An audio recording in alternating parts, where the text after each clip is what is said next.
Students can access the learning platform from a regular browser.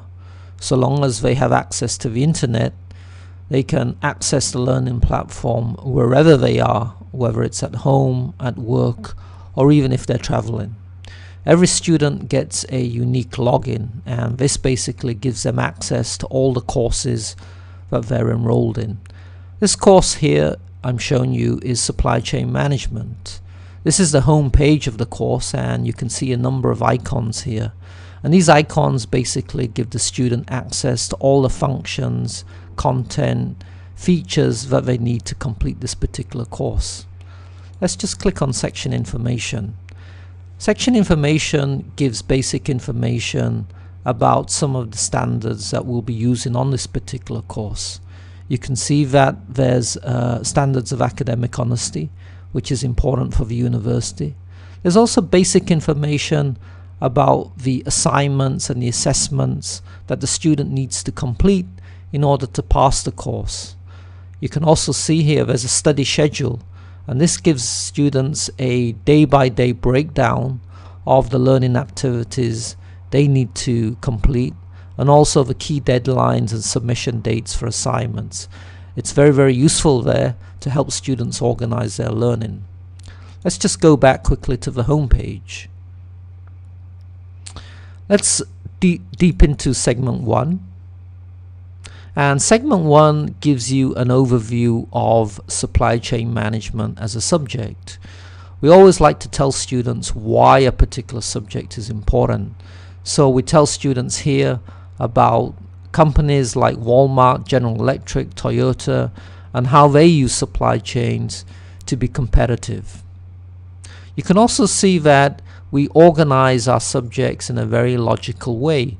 So the different modules of a particular subject are listed here. This particular course has modules on defining supply chain management, logistics, customer focus, procurement and manufacturing, enterprise resource planning, and managing the supply chain. So it gives the student a good idea of the structure and organization of their learning.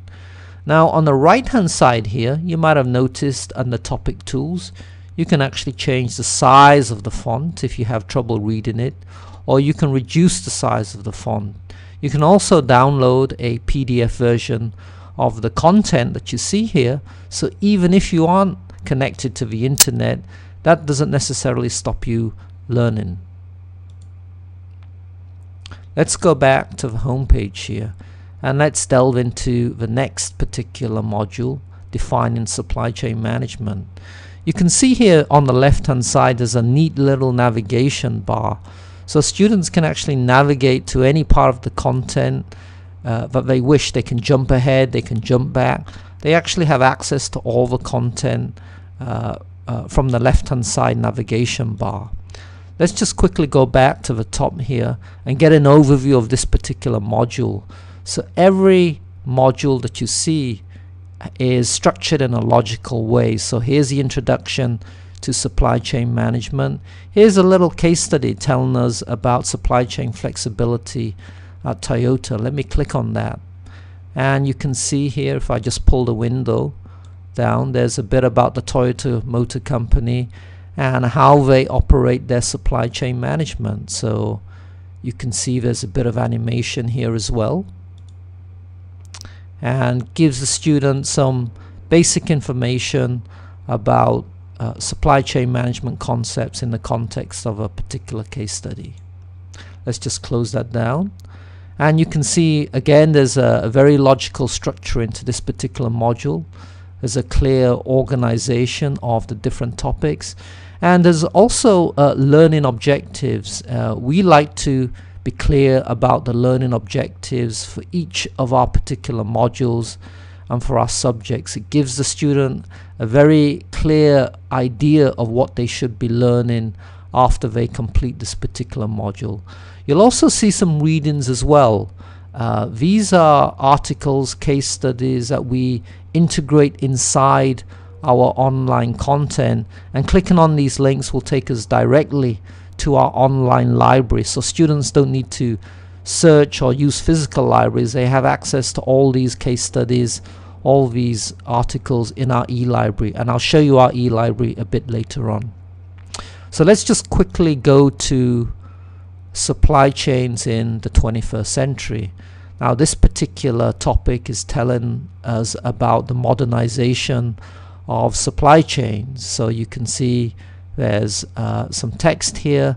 There's a little built-in dictionary, so if you click on a definition, you can see this particular concept explained, and you're provided with its definition. Again, you can see some clear learning objectives, and here is a piece about the rise of supply chain management and why it's become so important today.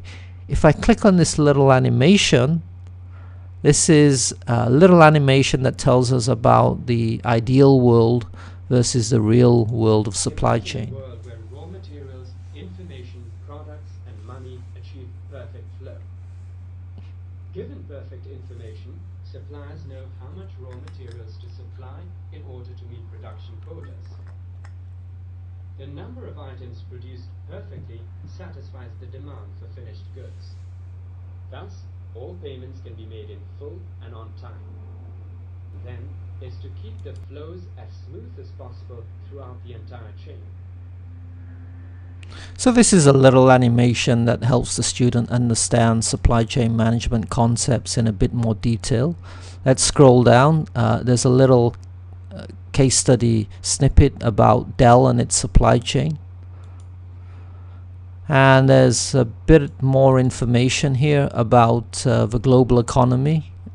Here's an interesting piece. This is a little animation, and it takes the student through a case study of a bakery, and it explains some of the challenges in supply chain management.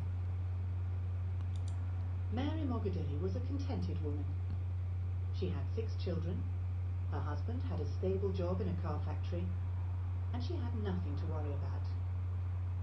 Then, tragedy struck one afternoon, when she received the news that a hit-and-run accident had left her husband invalid for life.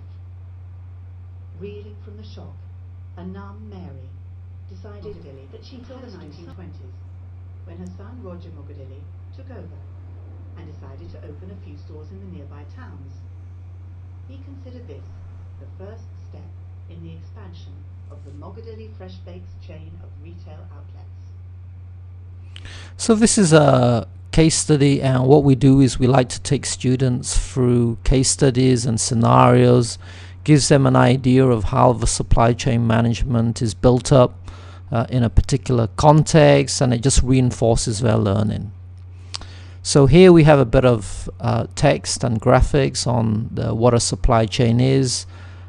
Here we have a little exercise, and this is about order replenishment. Customers at Walmart are purchasing liquid detergent. To replenish inventory, information flows to the Walmart warehouse, and this chain continues with P&G suppliers. In response, again, the bottles of chemicals. So here's a little game, and it's asking us to replenish the detergent at the Walmart store. And if I start the game, and you can see I should place an order at some point. Let's place it now. And let's assume I forget to place the order. And as you can see, there's no more detergent in the Walmart store, and the game is over. So it's a little game that explains the concepts of replenishment in a very easy to understand way, and the student gets a better idea of how the concept works in real life.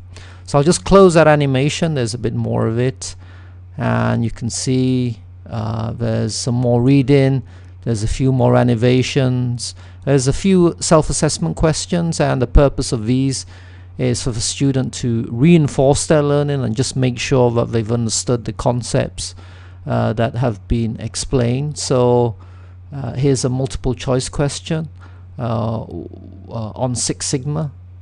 I think I know the answer to this, so I'm done here, and yes, correct. I can move on to the next question, and I can also show the answer if I'm not sure So this just reinforces the student learning.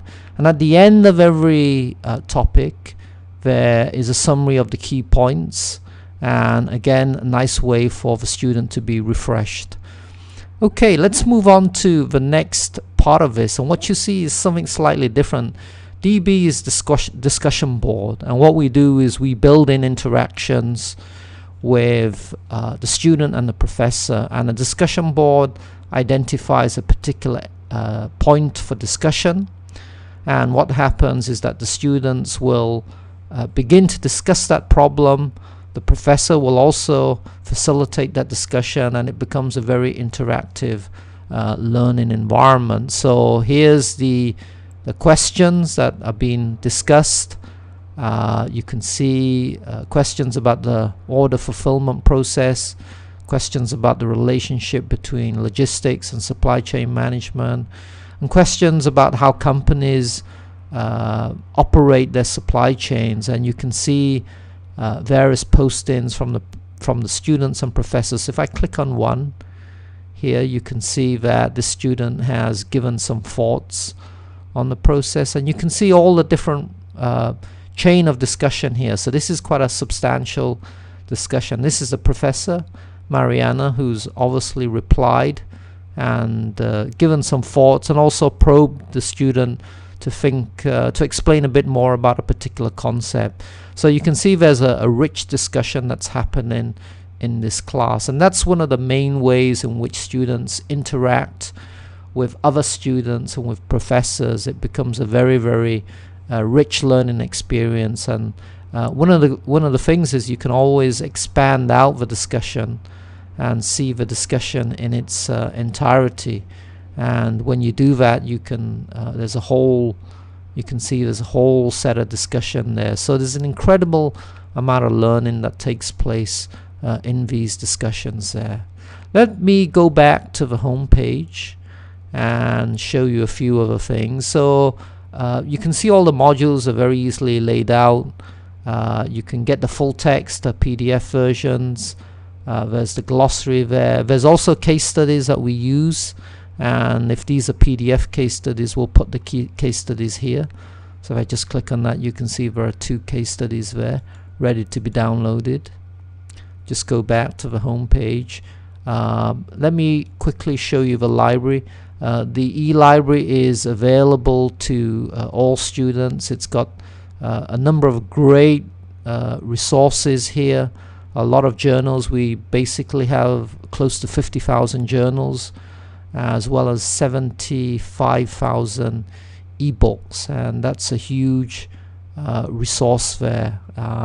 If I click on one of the resource channels, this is our ebooks section, and it's linking directly with the ebook. Let me just do a search on leadership.